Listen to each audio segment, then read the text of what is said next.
बिस्मिल्लाहिर्रहमानिर्रहीम। शुरू अल्लाह के नाम से जो रहमान और रहीम है। इक़रा बिस्मि रब्बिकल्लज़ी खलक़। पढ़ो ए नबी अपने रब के नाम के साथ जिसने पैदा किया। खलक़ल इंसान मिन अलक़।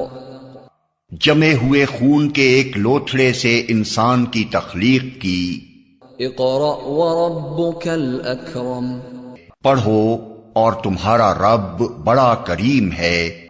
अल्लज़ी अल्लम बिल क़लम। जिसने कलम के जरिए से इल्म सिखाया।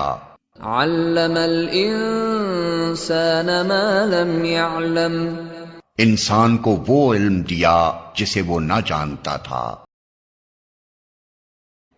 Assalamu alaikum. We start our class with the name of Allah who is most beneficent and the most merciful.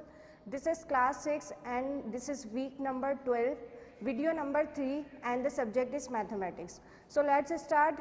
Today we have started with the chapter number 7, that is number system, number pattern, which is on page number 150. Okay. So let's start with the exercise 7a. First of all, we know about what is number pattern. For example, 1 3 7 8 9, ये आप लोगों के पास क्या है, एक number sequence है। ठीक है, इस तरह से आपके पास नंबर लिखे हुए और एक सीक्वेंस में लिखे हुए। This is number sequence. ये जो खाली आपका 1 है, फर्स्ट नंबर, ये आपका कहलाता है फर्स्ट टर्म। इसी तरह से ये कॉमा के बाद जो आपके पास सेकंड नंबर है वो आपका कहलाएगी सेकंड टर्म।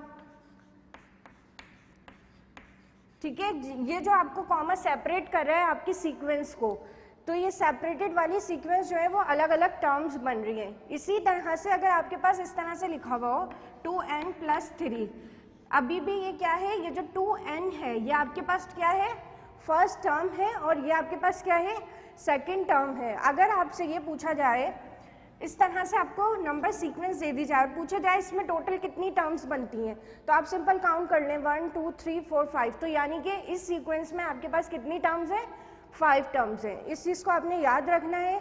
और जब आपके पास इस तरह की सीक्वेंस बनी हुई हो नंबर की, तो वो आपके पास नंबर सीक्वेंस कहलाता है। इस चैप्टर में आप लोग जो है वो तमाम नंबर सीक्वेंस पढ़ेंगे। इस पे क्या क्या रूल्स अप्लाई हो रहे हैं, किस तरह से हम इनको सॉल्व करते हैं, ये हम देखेंगे। स्टार्ट करते हैं exercise 7a। Question number 1, for each of the following sequences state a rule and right down the next 2 terms. आपने क्या करना है, जो आपके पास फॉलोइंग सीक्वेंस दी हुई है, पार्ट के तक आपके पास सीक्वेंस है, उसमें आपने देखना है कि क्या क्या रूल अप्लाई हो रहे हैं और इनकी नेक्स्ट 2 टर्म्स आगे की क्या होंगी। जब आपके पास इस तरह की सीक्वेंस बनी हुई होती है, आप हमेशा देखेंगे इस एंड में आपके पास जो डॉट आ रहे होते हैं, तो इसका मतलब होता है ये सीक्वेंस आगे फॉलो की जा रही है। ठीक है, अगर इस तरह की आपके पास सीक्वेंस है तो यानी कि 9 है, अब इसने क्या किस सीक्वेंस को फॉलो किया है, वही आगे भी कंटिन्यू हो रहा होगा। Exercise 7a। Question number 1 part ए। क्या सीक्वेंस है आपके पास, 14 19 24,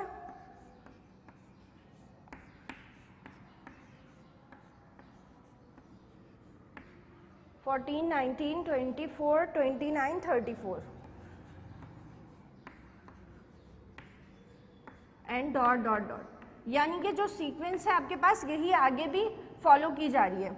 अब हम देख लेते हैं कि इसमें क्या रूल अप्लाई हो रहा है। रूल फाइंड करने के लिए आपने क्या देखना है कि फर्स्ट टर्म से सेकंड टर्म्स में जो डिफरेंस है वो कितना है। अब अगर आप स्टार्टिंग के 2 टर्म्स को देखें तो फर्स्ट टर्म जो है वो 14 है और सेकंड वाली 19 है, यानी कि आपका नंबर जो है वो इंक्रीज हो रहा है। ठीक है, 14 है फिर 19 है, इंक्रीज हुआ है नंबर। आगे भी अगर आप देखें तो भी नंबर इंक्रीज हो रहे हैं, 19 से आगे 24 24 से आगे 29 और 34, यानी तमाम नंबर जो हैं वो इंक्रीज हो रहे हैं। इसका मतलब आपने ये तो पहले अंदाज़ा लगा लिया कि यहाँ पर आपके पास एडिशन हो रही है। नंबर इंक्रीज होना क्या हो गया, आपके पास एडिशन परफॉर्म हो रही है। अब कितने डिजिट की एडिशन परफॉर्म हो रही है वो हम किस तरह से फाइंड करेंगे। स्टार्टिंग के 2 नंबर्स का डिफरेंस देखें कितना आ रहा है। 14 और 19 के दरमियान डिस्टेंस 5 डिजिट का होता है, तो यानी +5 का यहाँ पर क्या आ रहा है, डिफरेंस आ रहा है। आपने अब पहले फाइंड कर लिया इसको पहली 2 टर्म्स में, कितना आपने फाइंड किया कि आपके पास +5 का यहाँ पे डिफरेंस आ रहा है। आगे भी अब आप सेकंड और थर्ड को भी चेक करेंगे और इस बात को और क्लियर करेंगे कि ये आपके पास आपने सही फाइंड किया है या नहीं किया, और ये आपके पास जो सीक्वेंस है वो आगे भी फॉलो हो रही है या नहीं हो रही। अब 19 और 24 के दरमियान अगर हम डिस्टेंस देखें तो वो भी +5 का ही है, तो यानी कि ये हमने जो आपने अभी यहाँ पे नंबर फाइंड किया +5 वो आगे भी फॉलो हो रहा है, तो यानी कि ये राइट है। अब इसको और क्लियर करने के लिए हम थर्ड और फोर्थ वाली टर्म्स को भी चेक कर लेते हैं। थर्ड टर्म 24 है और फोर्थ टर्म 29 है, और इसमें भी डिफरेंस +5 का है, तो यानी यहाँ पर भी ये बात करेक्ट हो गई है। अब आगे अगर आप चेक ना भी करें, आप ऐसे भी देख सकते हैं कि यहाँ पर भी +5 का डिस्टेंस है। तो अब आगे आपके पास जो आगे की टर्म्स होंगी वो भी क्या होंगी, जिस तरह से हर टर्म्स के दरमियान में +5 का डिफरेंस हो रहा है, तो आगे भी जो आपके पास नंबर होगा उसमें भी +5 का ही क्या आ रहा होगा, डिफरेंस आ रहा होगा। अभी आपके पास नंबर क्या है 34, तो इसमें +5 ऐड कर दीजिए, कितना हो जाएगा 39, यानी कि इसके आगे वाली जो आपके पास टर्म होगी वो 39 होगी। ठीक है, फिर उसके आगे भी आपने 2 टर्म्स मालूम करनी है, उसके आगे भी अब आप क्या कर लेंगे, +5 को ऐड करवा देंगे, वो आपके पास सेकंड टर्म बन जाएगी। इसको किस तरह से लिखेंगे अगर आप सॉल्व करेंगे, तो सबसे पहले आपने रूल देखना है। रूल आपने क्या फॉलो किया था, ऐड 5 टू ईच टर्म्स। आपने क्या किया, ऐड 5, और ये ऑब्वियसली ये प्लस का ही 5 होगा, ऐड 5 टू ईच टर्म। आपने हर टर्म्स के दरमियान में 5 को ऐड करवा दिया, ये आपका रूल था। अच्छा, आप क्या क्या रूल्स इस पे फॉलो कर सकते हैं, जो आपके पास सिंपल एडिशन, मल्टीप्लिकेशन, डिवीजन और सब्ट्रैक्शन जो आपके पास होता है वो भी यहीं पर ही अप्लाई होगा। या तो आपके पास नंबर डिवाइड हो रहा होगा, या ऐड हो रहा होगा, या सब्ट्रैक्ट हो रहा होगा, या मल्टीप्लाई हो रहा होगा। इससे ज़्यादा ये 3 के अलावा आपके पास कोई और चीज़ यहाँ पर अप्लाई नहीं होगी। फिर आगे की नेक्स्ट 2 टर्म्स क्या हैं, फिर आप नीचे लिखेंगे द नेक्स्ट 2 टर्म्स आर। अब नीचे आगे की आपके पास 2 टर्म्स कौन सी होंगी, 34 में 5 को ऐड करवा दीजिए, कितना हो जाएगा 39। तो आपके पास इसके आगे नेक्स्ट नंबर 39 होगा, फिर अगेन 39 पे भी आप क्या करवाएंगे, 5 ऐड करवाएंगे, तो आपके पास नेक्स्ट नंबर आ जाएगा 44। तो नेक्स्ट 2 टर्म्स आपके पास कौन कौन सी आएंगी, 39 और 44 आ रही होंगी। क्लियर। अब नेक्स्ट क्वेश्चन देखते हैं इसका, इसी क्वेश्चन का question number 1 part D, 1600, 800, 400, 200 and 100। यहाँ पर भी हमने रूल और नेक्स्ट 2 टर्म्स को फाइंड करना है। 1600, 800, 400,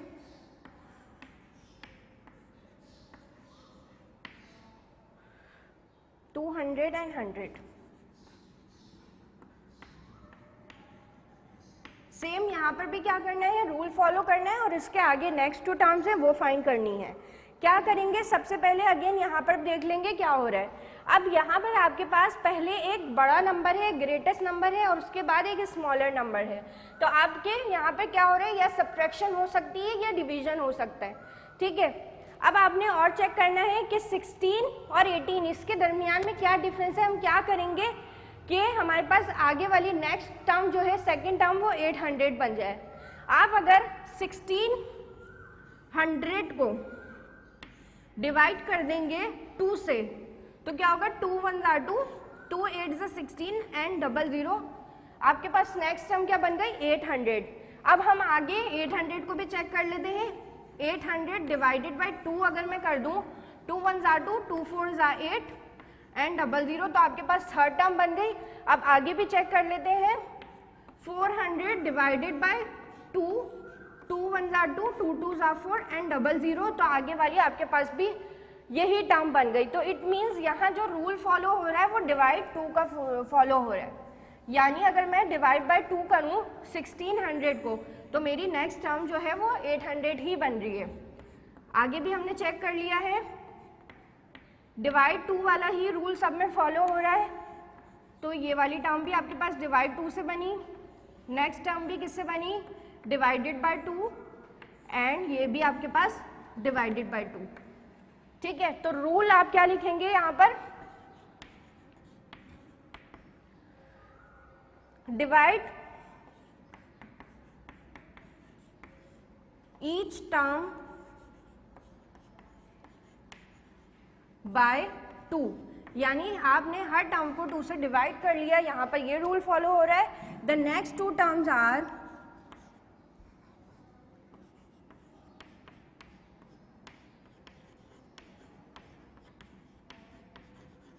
आपके पास नेक्स्ट 2 टर्म्स कैसे बनेंगी, चेक कर लेते हैं। 100 है, अब इसको भी आप क्या कर दें, डिवाइड बाय 2 कर दें। 100 divide by 2, 2 1 jar 2, 2 5 jar 10 and 0 क्या आ गया आपके पास 50। तो इसके बाद वाला जो नंबर है आपके पास वो क्या बन रहा है 50। अब आपने 2 नंबर्स मालूम करने, एक और 50 को आप डिवाइडेड बाय 2 करवा देते हैं। 50 divided by 2, 2 1 jar 2, 2 2 jar 4 and 2 5 jar 10, तो आपके पास क्या बन गया 25। तो आपके पास नेक्स्ट 2 टर्म्स जो बन रही है वो 50 एंड 25 बन रही है। सही है। अब आगे हम करते हैं क्वेश्चन नंबर 2 पार्ट ई। ये क्वेश्चंस आपके लिए इंपॉर्टेंट हैं, इनकी अच्छे से प्रैक्टिस कर लीजिएगा। Question number 2, question number 2 part E. Question number 2 is right down the next 2 terms of each of the following sequences. आपके पास सीक्वेंसेस गिवन है, नेक्स्ट 2 टर्म्स फाइंड करनी है। अब यहाँ पर आपको रूल नहीं बोला कि आपने रूल मालूम नहीं करना, यहाँ नेक्स्ट 2 टर्म्स मालूम करनी है। लेकिन हमें नेक्स्ट 2 टर्म्स मालूम करने के लिए पहले क्या करना होगा, हमेशा रूल फाइंड करना होगा। तो चाहे अगर ये हमें फाइंड करने को दे या ना दे, फाइंड हमें क्या करना है, सबसे पहले रूल फाइंड करना है। उसी के रूल को ये देखते हुए हम नेक्स्ट 2 टर्म्स को फाइंड कर सकेंगे। पार्ट ई आपके पास सीक्वेंस दी हुई है 1 3 6 1 3 6 10 एंड 15।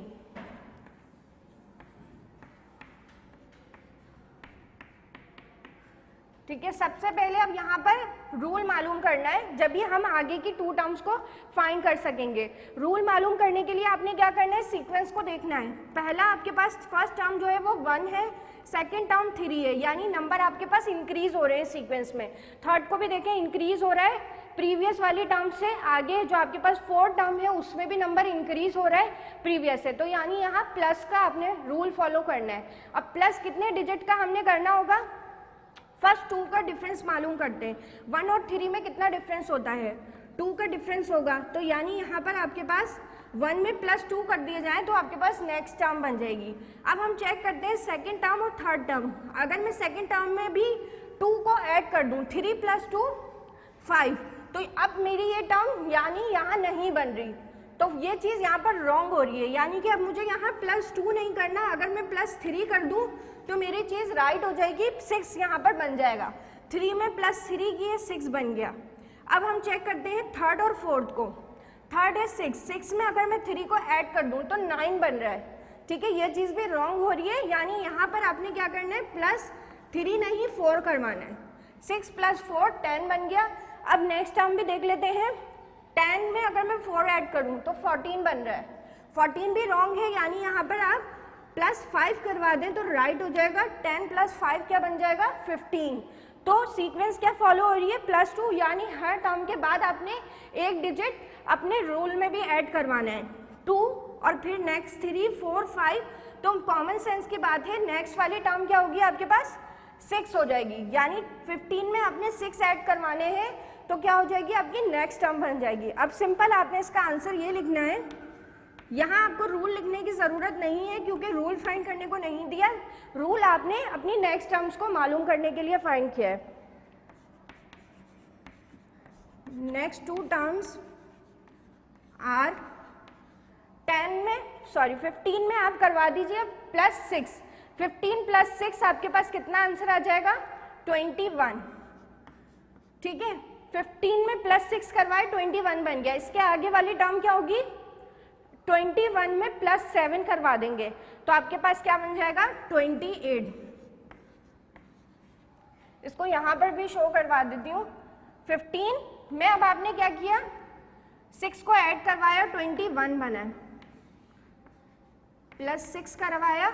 अब 6 आप करवा चुके हैं, 1 डिजिट यहाँ पर भी इंक्रीज करना है। 21 में 7 को ऐड करवाएंगे तो 28 बन जाएगा आपके पास। इसी तरह से ये आगे भी कंटिन्यू रहेगी सीक्वेंस, ठीक है। यहाँ पर आपकी एक्सरसाइज 7A कंप्लीट हो गई है। नेक्स्ट एक्सरसाइज 7B है, 7B which is on page number 171। 7B में आपने करना है क्वेश्चन नंबर 5,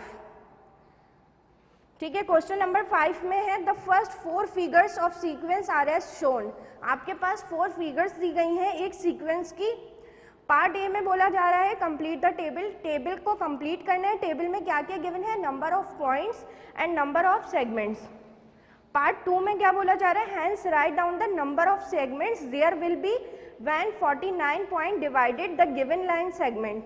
अगर आपके पास ये जो लाइन सेगमेंट है इसमें 49 पॉइंट्स हो तो आपके पास सेगमेंट कितने होंगे ये फाइंड करना है। पार्ट 3 में बोला जा रहा है how many points are needed to divide a given line segment into 101 segments. अगर 101 सेगमेंट्स गिवन हो तो पॉइंट्स आपको कितने चाहिए होंगे ये आपने पार्ट 3 में मालूम करना है। फिगर्स पहले देख लेते हैं। 5 फिगर्स आपके पास क्या है, ये आपके पास पॉइंट है, पॉइंट को रिप्रेजेंट कर रहा है डॉट। 2 points,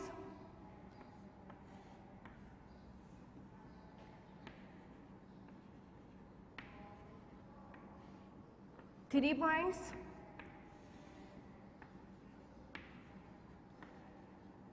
4 points. ये आपके पास 4 फिगर्स हैं, फिगर नंबर 1, 2, 3 एंड 4, ठीक है। पहले तो सबसे पहले पार्ट 1 में टेबल कंप्लीट करना है। टेबल में क्या क्या गिवन है, नंबर ऑफ पॉइंट्स और फाइंड क्या करना है, नंबर ऑफ सेगमेंट्स।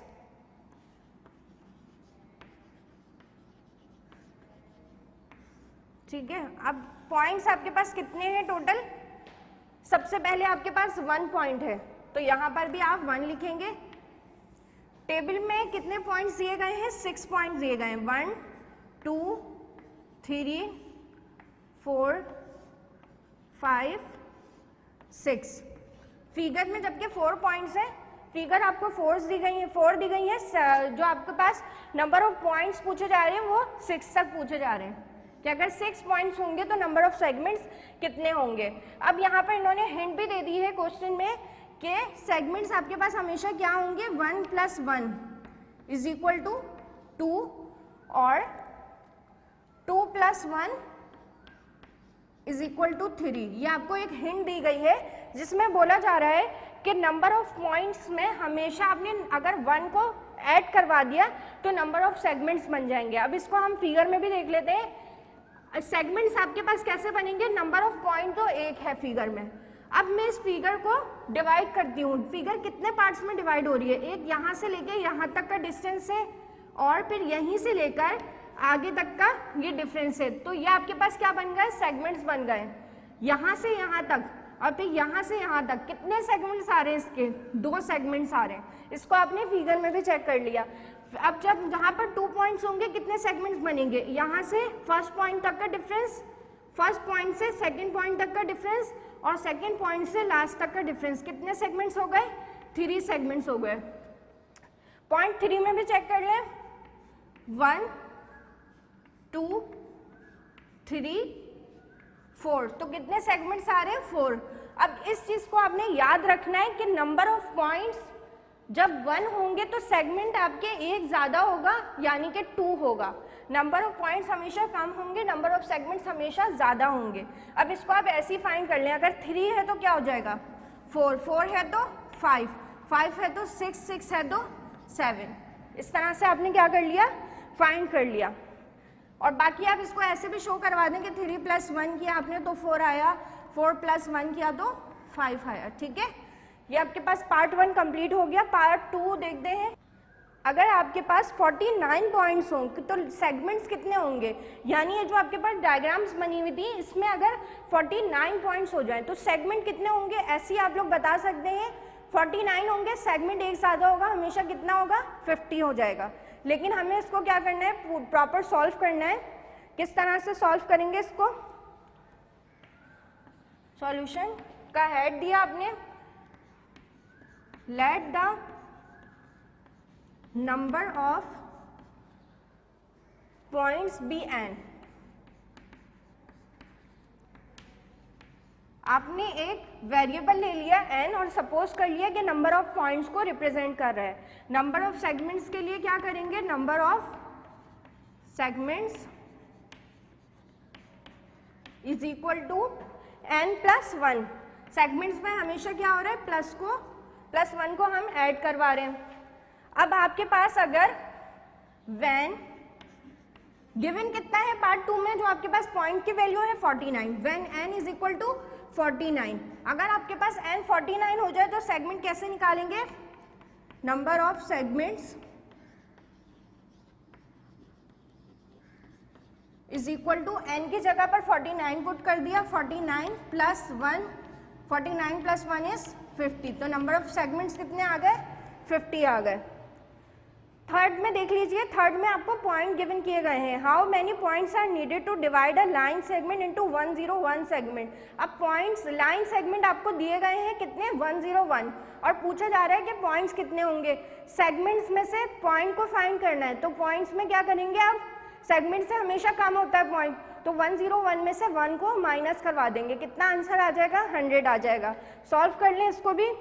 क्या करना है, number of points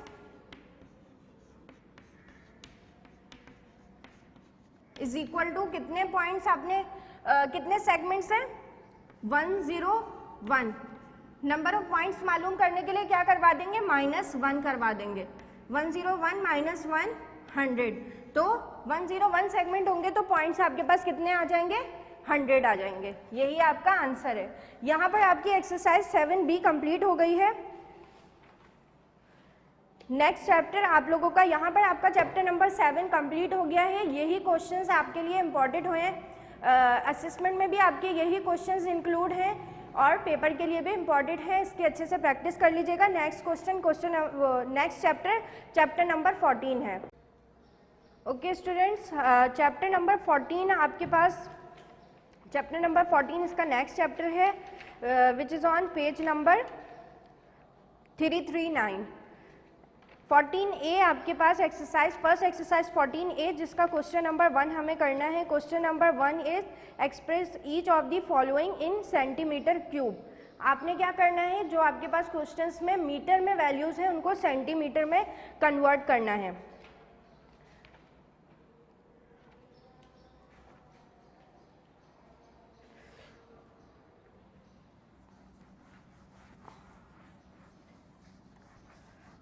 chapter number 14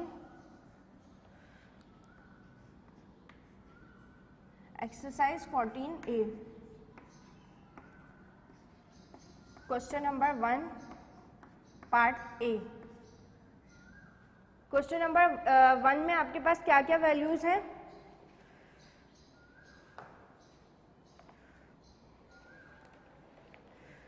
four metre cube in 4 metre cube in centimetre cube. यानी अगर आपके पास 4 मीटर क्यूब हो तो आपने क्या करना है, सेंटीमीटर क्यूब में कन्वर्ट करना है। किस तरह से इसको कन्वर्ट करेंगे, सबसे पहले ये मालूम होना चाहिए कि 1 मीटर क्यूब में कितने सेंटीमीटर होते हैं।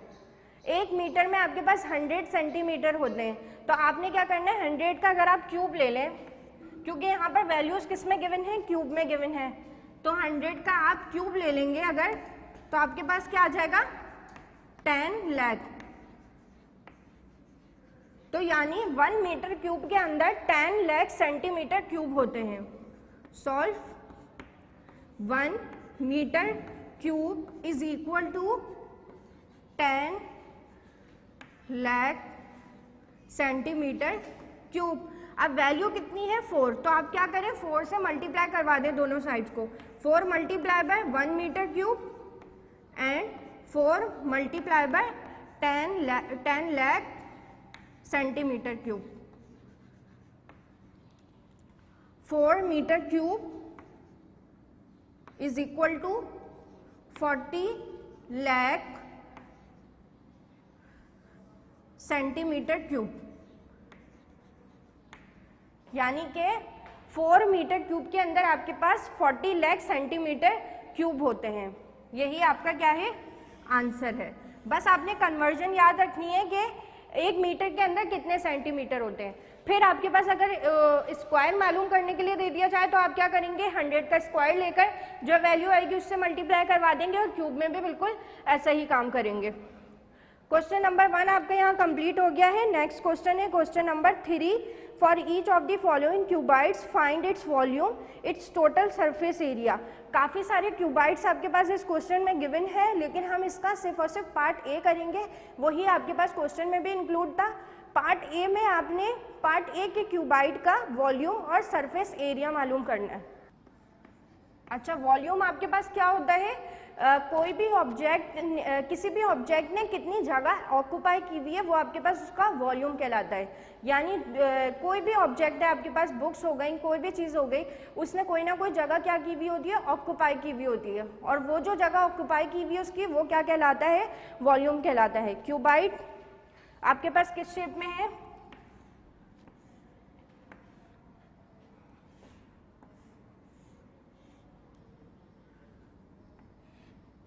ठीक है, ये आपके पास एक क्यूबाइड है।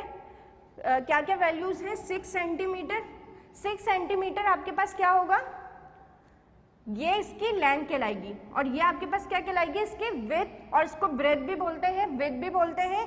इसकी वैल्यू आपके पास कितनी गिवन है 8 सेंटीमीटर। और ये आपके पास क्या कहलाएगी हाइट कहलाएगी। हाइट कितनी है 10 सेंटीमीटर। ठीक है, ये आपके पास क्या हो गई हाइट हो गई, ये ब्रेथ हो गई। डी से भी रिप्रेजेंट कर सकते हैं, डब्ल्यू से भी रिप्रेजेंट कर सकते हैं, कंसीडर ब्रेथ और विड्थ होगा, एक ही बात है। ये आपके पास क्या है लेंथ है। ठीक है, अब क्या करना है डेटा बनाना है और इसका क्या क्या मालूम करना है। पार्ट ए में आपने मालूम करना है वॉल्यूम, और पार्ट बी में क्या है सरफेस एरिया। पहले डेटा बनाएंगे। डेटा में क्या क्या लिखते हैं, जो वैल्यूज आपको गिवन हो और जो फाइंड करनी हो। वैल्यूज क्या क्या गिवन है, लेंथ है 6 सेंटीमीटर, स्मॉल एल से लेंथ को रिप्रेजेंट करते हैं, ब्रेथ को डी से, बी कितना है 8 सेंटीमीटर, और क्या क्या है आपके पास हाइट है, हाइट को स्मॉल एच से रिप्रेजेंट करते हैं, वो है आपके पास 10 सेंटीमीटर। 10 सेंटीमीटर। पार्ट 1 में वॉल्यूम मालूम करना है और सरफेस एरिया मालूम करना है। सॉल्व करते हैं इसका पार्ट ए।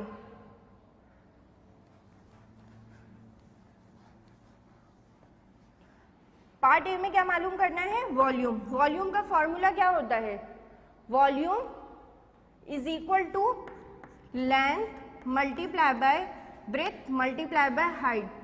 क्योंकि देखिए अगर आपके पास कोई ऑब्जेक्ट है तो उस ऑब्जेक्ट की लेंथ भी होगी, उसकी ब्रेथ भी होगी और उसकी हाइट भी होगी, और जब हम इन तीनों चीज़ों को लेते हैं तो क्या बन जाता है ऑब्जेक्ट का वॉल्यूम बन जाता है। तो वॉल्यूम का फॉर्मूलाज आपने याद रखने हैं इस क्वेश्चन में। वॉल्यूम के फॉर्मूला में वॉल्यूम की गिवन वैल्यूज को फाइंड कर देंगे।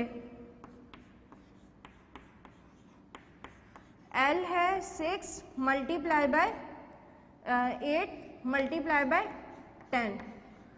तमाम वैल्यूज को मल्टीप्लाई करके आपका टोटल आंसर कितना आ जाएगा, V इज इक्वल टू 480।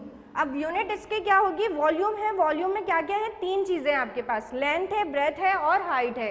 तीनों चीजों की यूनिट क्या क्या होगी, लेंथ है, लेंथ भी सेंटीमीटर में होगी, ब्रेथ भी सेंटीमीटर में होगी और हाइट भी सेंटीमीटर में होगी। इसको आप डेटा में भी देख सकते हैं, तीनों चीज़ें आपको सेंटीमीटर की यूनिट में गिवन है। 3 चीज़ें हैं तो क्या कर लेंगे, सेंटीमीटर का क्यूब। तो वॉल्यूम का यूनिट क्या बन गया आपके पास, सेंटीमीटर क्यूब। यही आपका क्या है, आंसर है।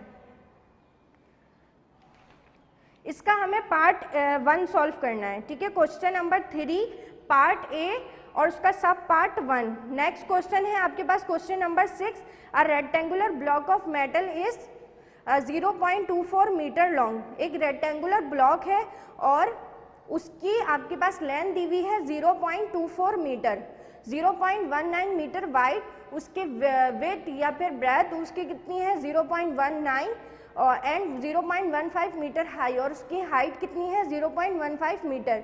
If the metal block is melted to form a cube. पहले वो क्या था, एक रेक्टेंगुलर ब्लॉक था और फिर क्या हुआ, वो मेल्ट हो गया और एक क्यूब शेप में बन गया। अब आपने उस क्यूब की लेंथ मालूम करनी है, उस क्यूब की लेंथ मालूम करनी है। रेक्टेंगुलर शेप आपके पास किस तरह से होता है, इस तरह का आपके पास होता है ना, एक रेक्टेंगुलर शेप में था, अब वो मेल्ट हो गया, क्या बन गया, एक क्यूब बन गया, और उस क्यूब की आपने लेंथ मालूम करनी है। अब क्यूब आपके पास तमाम साइड से क्या होता है, बराबर होता है, तो यानी इसकी हर साइड की लेंथ भी क्या होगी, इक्वल होगी। सबसे पहले डेटा बनाएंगे इस क्वेश्चन का, जो वैल्यूज गिवन है आपके पास, क्या क्या वैल्यूज हैं।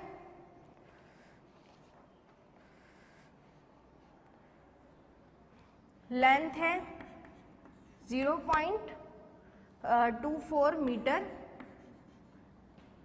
ब्रेथ है 0.19 मीटर, हाइट है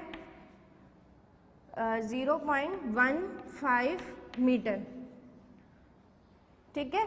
अब देखें, सबसे पहले हमें क्या करना है, लेंथ मालूम करने के लिए पहले इसका वॉल्यूम मालूम करेंगे। वॉल्यूम के वैल्यू से ही हम इसकी लेंथ को फाइंड कर सकते हैं। वॉल्यूम का फॉर्मूला पता है, length into breadth into height.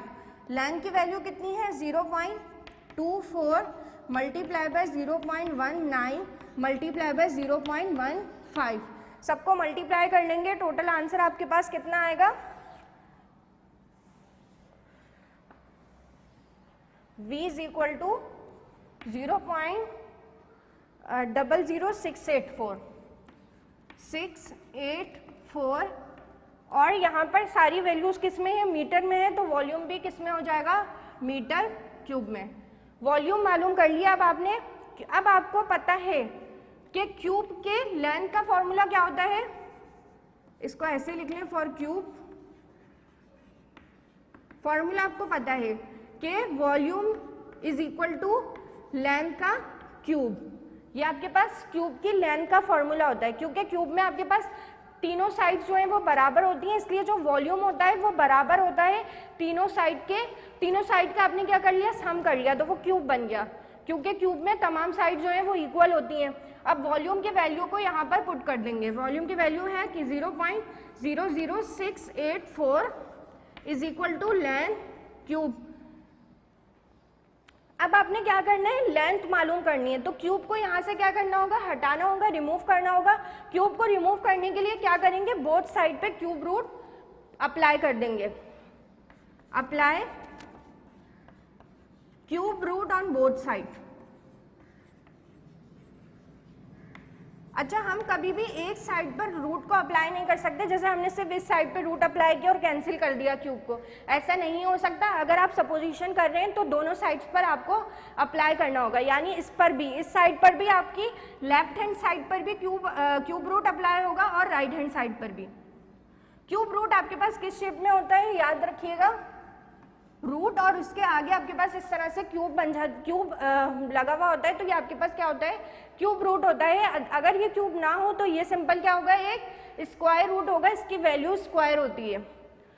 अच्छा, अप्लाई कर दें अब इस पे root, cube root 0.00684 is equal to cube root L का क्यूब। अब क्यूब रूट की वैल्यू भी क्या है, क्यूब है, तो इस रूट से एल का क्यूब क्या हो गया, कैंसिल हो गया।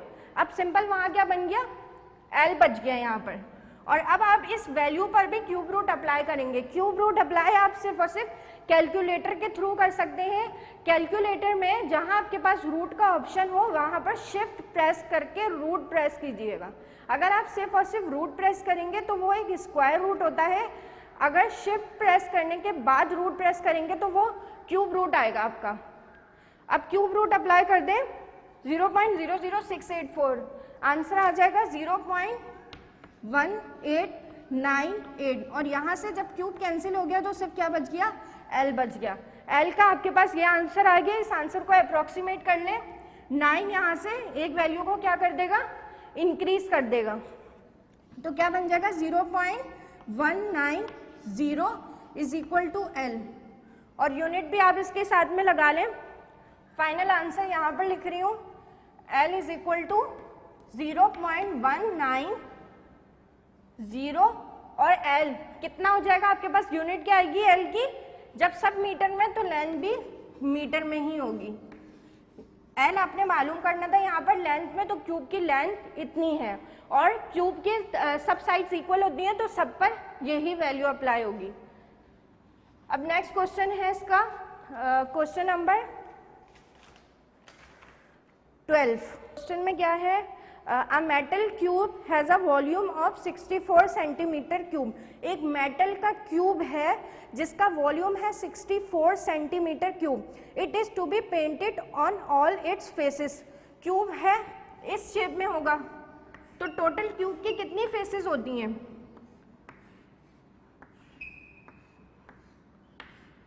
3 आगे वाली फेसेस, ये वाली 3 फेसेस और 3 पीछे वाली फेसेस, तो टोटल इसकी कितनी हो गई, 6 फेसेस होती हैं। तो एक मेटल क्यूब है जिसका वॉल्यूम है 64 सेंटीमीटर क्यूब और इस क्यूब को आपने क्या कर दिया, पेंट कर दिया तमाम फेसेस से। It is to be painted on all its faces, find the total area of the faces that will be coated with paint.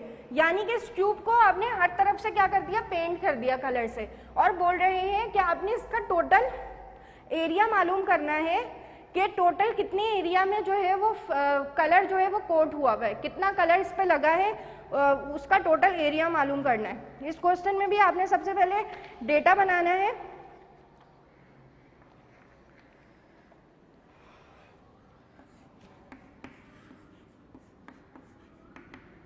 Data में फर्स्ट वैल्यू क्या है, आपको सिंपल वॉल्यूम गिवन है, वॉल्यूम कितना है 64 सेंटीमीटर क्यूब। मालूम क्या करना है, टोटल एरिया, कैपिटल ए से एरिया को रिप्रेजेंट करते हैं।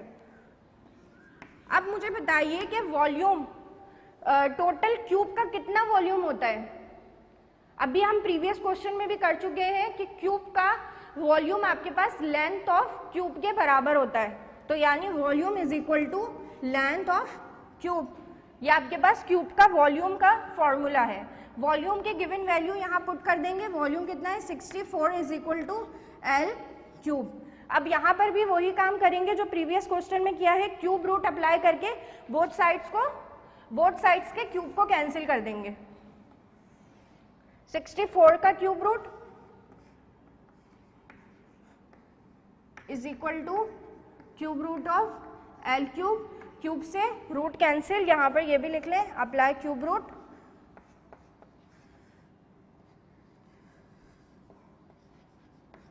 Apply cube root. 64 का क्यूब आपके पास कितना होता है 4 इज इक्वल टू, यहां से क्या बचा, एल बचा आपके पास, तो L is equal to 4 centimetre. Length आपके पास कितनी आ गई है, लेंथ की वैल्यू कितनी है 4 सेंटीमीटर। अब आपने क्या करना है, इसका एरिया मालूम करना है। एरिया के लिए आप क्या करेंगे, area is equal to 6L।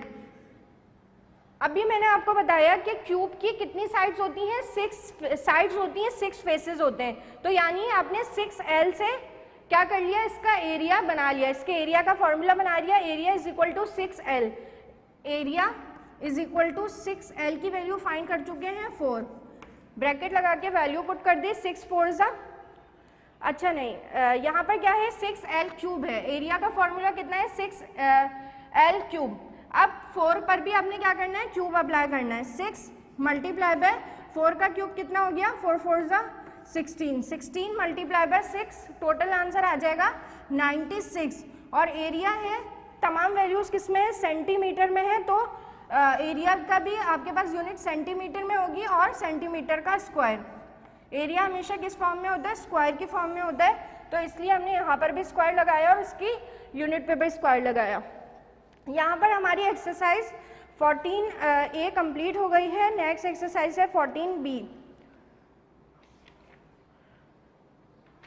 14B question number 1 part A। By first identifying the base, find the volume of each of the following prisms। आपके पास क्वेश्चन नंबर 1 में प्रिज्म्स गिवन है, आपने प्रिज्म्स की बेस को आइडेंटिफाई करना है और आइडेंटिफाई करने के बाद क्या करना है, वॉल्यूम को फाइंड करना है कि वॉल्यूम के आंसर क्या आएगा वो आपने फाइंड करना है। सबसे पहले क्वेश्चन में डेटा बनाएंगे। प्रिज्म आप देख सकते हैं बुक के पेज नंबर 352 पे।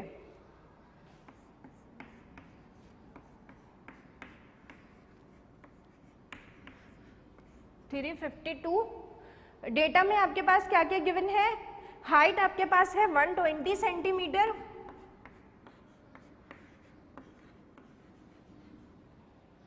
और बेस एरिया आपके पास क्या है,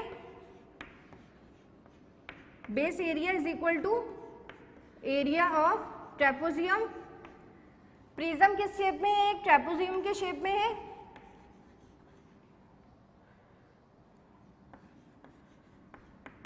base area is equal to area of trapezium, और मालूम क्या करना है, इसमें वॉल्यूम को मालूम करना है। सॉल्यूशन, ट्रेपेजियम के वॉल्यूम का फॉर्मूला आपके पास होता है volume is equal to base area into height. Formulas आपने याद रखने हैं। अच्छा, हर जो आपके पास शेप है उसका डिफरेंट फॉर्मूला वॉल्यूम का भी होता है और सरफेस एरिया का भी। जिस तरह अभी हम प्रीवियस जो है वो वॉल्यूम क्यूब का जो है वो वॉल्यूम पढ़ते हुए आ रहे थे, तो उसका वॉल्यूम का फॉर्मूला डिफरेंट था। यहाँ पर एक ट्रेपेजियम शेप है तो ट्रेपेजियम का वॉल्यूम का फॉर्मूला भी डिफरेंट है।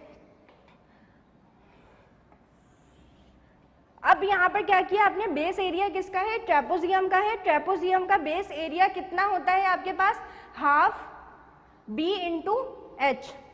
इसको अप्लाई कर देंगे, v is equal to base area आपके पास कितना है, हाफ b इंटू एच। ये वैल्यूज आपको प्रिज्म से मिल जाएंगी, ठीक है। प्रिज्म्स में अगर आप देखें तो आपके पास लेंथ की वैल्यू, हाइट की वैल्यू और ब्रेथ की वैल्यू गिवन है आपके पास डायग्राम में। Volume is equal to half, b कितना है 46 मल्टीप्लाई बाय हाइट आपके पास 2 है तो दोनों हाइट को ऐड करवा देंगे, 75 प्लस 79, और आखिरी में आपके पास जो ये h है ये सेम रहेगा। h की वैल्यू कितनी है 120, तो इसके आगे आपने क्या करना है, मल्टीप्लाई बाय 120। सॉल्व करेंगे इनको, v is equal to half,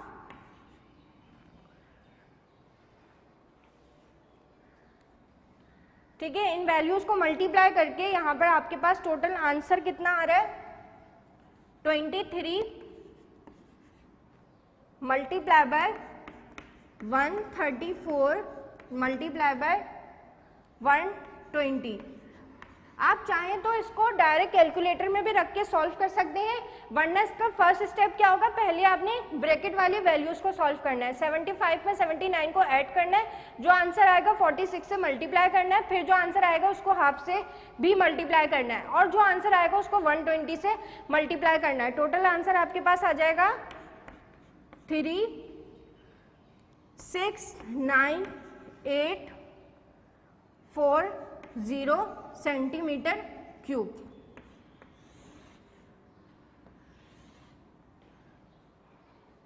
ठीक है, ये आपके पास टोटल आंसर आ गया। अब इसके बाद नेक्स्ट क्वेश्चन है आपके पास, और लास्ट क्वेश्चन, नेक्स्ट क्वेश्चन है question number 2 part A. Question number 2 is the figure shows a prism standing on a horizontal rectangular base BCDE, angle ABC is a vertical cross section of the prism. यहाँ पर भी आपके पास एक prism given है, और ये prism आपके पास कहाँ पर है, एक रेक्टेंगुलर बेस पर प्रिज्म को रखा हुआ है। इसको डायग्राम में आप देख सकते हैं। और ये जो आपके पास एंगल बना रहा है, जो एंगल है इसका ABC, वो एक वर्टिकल क्रॉस सेक्शन है किसका, प्रिज्म का। पार्ट ए में आपके पास एक टेबल है, उस टेबल में क्या क्या चीज़ें गिवन है, ए बी आपके पास कितनी है, हाइट है, इसको यहाँ बोर्ड पे देखते हैं, प्रिज्म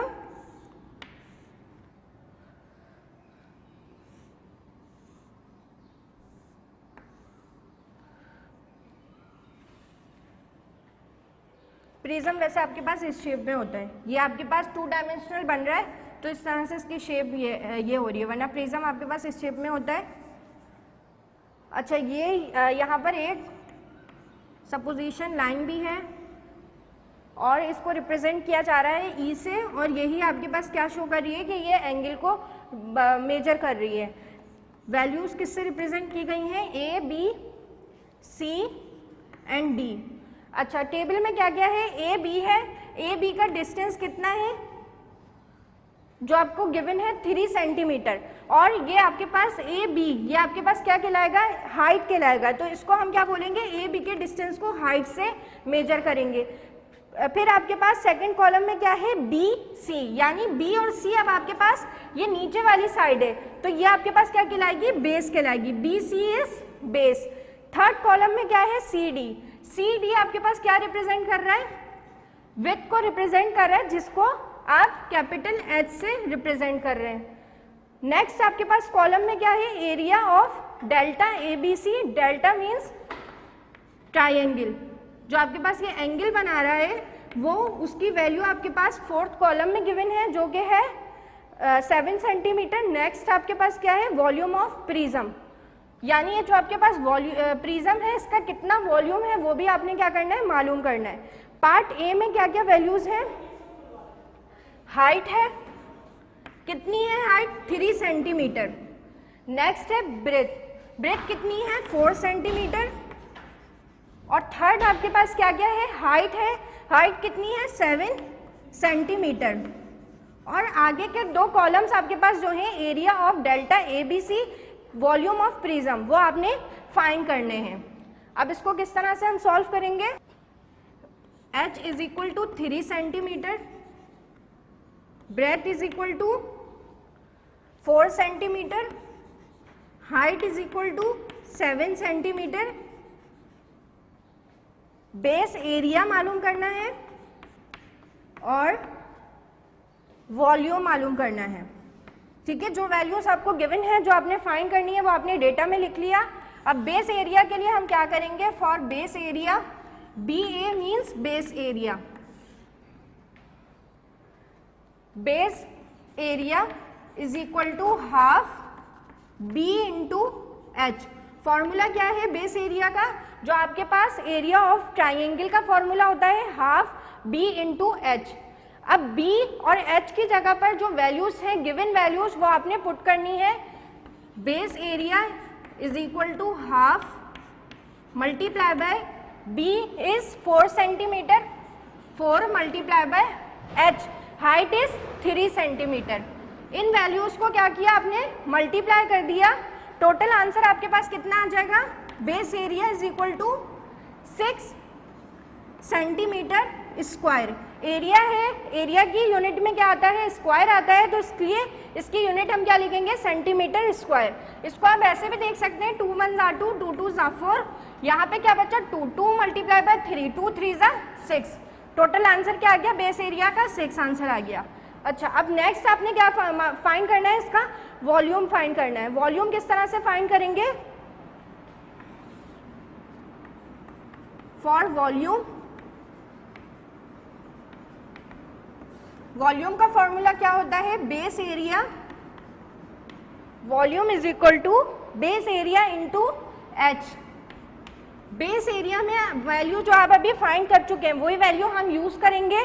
बेस एरिया की यूनिट कितनी आई है, 6, तो आपने क्या किया, v is equal to volume is equal to 6 multiply by h, capital H की वैल्यू कितनी है, 7, तो आप h की जगह पर 7 लिख देंगे। 6 7 = 42 और यूनिट क्या हो जाएगी, सेंटीमीटर क्यूब। यही 2 चीज़ें आपने फाइंड करनी थी, बेस एरिया और वॉल्यूम।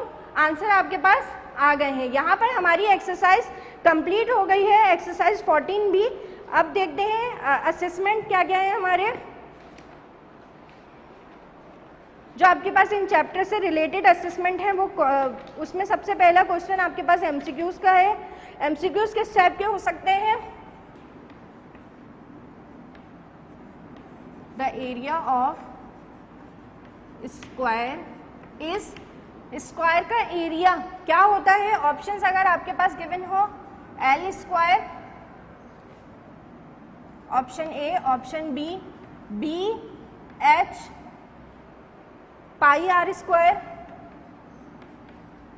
तो करेक्ट ऑप्शन आपका क्या होगा? एल का स्क्वायर।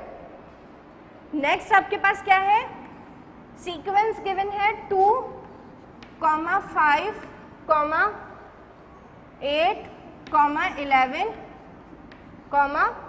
14 हैज डैश टर्म्स, यानी आपको एक नंबर सीक्वेंस गिवन है और ये पूछा जा रहा है कि इसमें कितनी टर्म्स हैं। तो मैंने आपको स्टार्टिंग में बताया कि आप काउंट कर लीजिए 1 2 3 4 5, टोटल इसके पास कितनी टर्म्स हैं? 5 टर्म्स हैं। ऑप्शन में आपके पास 5 आ जाएगा अगर, तो वो आपका करेक्ट ऑप्शन होगा। नेक्स्ट है the SI unit of length is,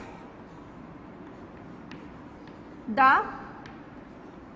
SI unit of length is dash. अच्छा, एसआई यूनिट मीन्स जो यूनिट अभी आप लोग यूज कर रहे हैं स्टैंडर्ड वाली यूनिट, वो आपके पास एसआई यूनिट कहलाती है। यहाँ एसआई इसलिए मेंशन किया है क्योंकि हमारे पास 3 टाइप की यूनिट्स होती हैं, 3 सिस्टम्स होते हैं यूनिट के, लेकिन आपने कौन सी लिखनी है? जो अभी हम यहाँ पर अपनी बुक में यूज कर रहे हैं, लेंथ की यूनिट। लेंथ की यूनिट क्या है? मीटर होती है। तो आपके पास करेक्ट ऑप्शन क्या होगा? मीटर। इसके ऑप्शंस में आपके पास मीटर आ सकता है, सेकंड आ सकता है, मीटर पर सेकंड आ सकता है, तो करेक्ट ऑप्शन आपका मीटर होगा। अच्छा, नेक्स्ट है आपके पास MCQ 4, dash of an object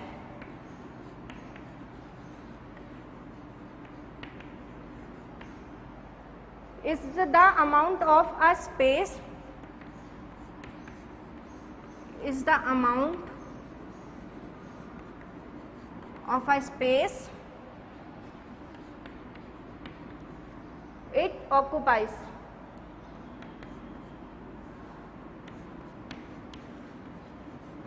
यानी कि वो क्या चीज होती है जो ऑब्जेक्ट के अमाउंट ऑफ स्पेस को रिप्रेजेंट कर रही होती है। वॉल्यूम होता है किसी भी ऑब्जेक्ट का, वॉल्यूम क्या होता है? कोई भी ऑब्जेक्ट कितनी जगह को ऑक्युपाई कर रहे हैं वो आपके पास वॉल्यूम कहलाता है। तो करेक्ट ऑप्शन आपका क्या होगा? वॉल्यूम। नेक्स्ट है total surface area, S A means surface area of a cube is, cube का टोटल सरफेस एरिया कितना होता है? अगर ऑप्शंस में आपके पास गिवन हो 6L square, 3L square, 4L square, इस तरह के आपके पास ऑप्शंस गिवन हो, तो क्यूब की साइड 6 होती हैं, तो करेक्ट ऑप्शन क्या हो जाएगा? 6L square. ठीक है, नेक्स्ट देखते हैं एमसीक्यूज नंबर 6।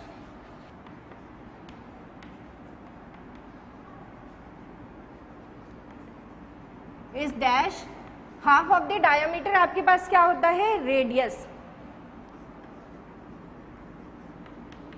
और इसी तरह से अगर पूछा जाए कि ट्वाइस ऑफ रेडियस इज,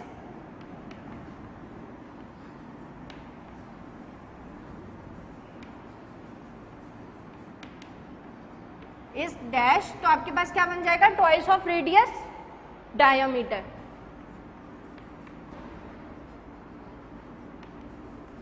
ठीक है, नेक्स्ट एमसीक्यू है आपके पास, last MCQ, a dash has a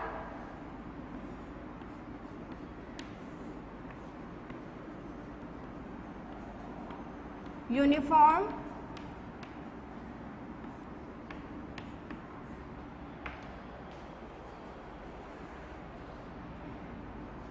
polygonal cross section. वो कौन सी चीज़ होती है, कौन सी ऐसी डायग्राम होती है जिसमें आपके पास यूनिफॉर्म पॉलीगोनल क्रॉस सेक्शंस होते हैं? तो इसका आंसर है प्रिज्म। ये इसको हमने अभी एक्सरसाइज 14B में भी पढ़ा, उसके स्टार्टिंग इंट्रोडक्शन में आप इसको देख सकते हैं। यहाँ पे हमारी जो है आज की वीडियो कंप्लीट हो गई है। इंशाल्लाह नेक्स्ट वीडियो में मिलेंगे। टिल देन अल्लाह हाफिज़।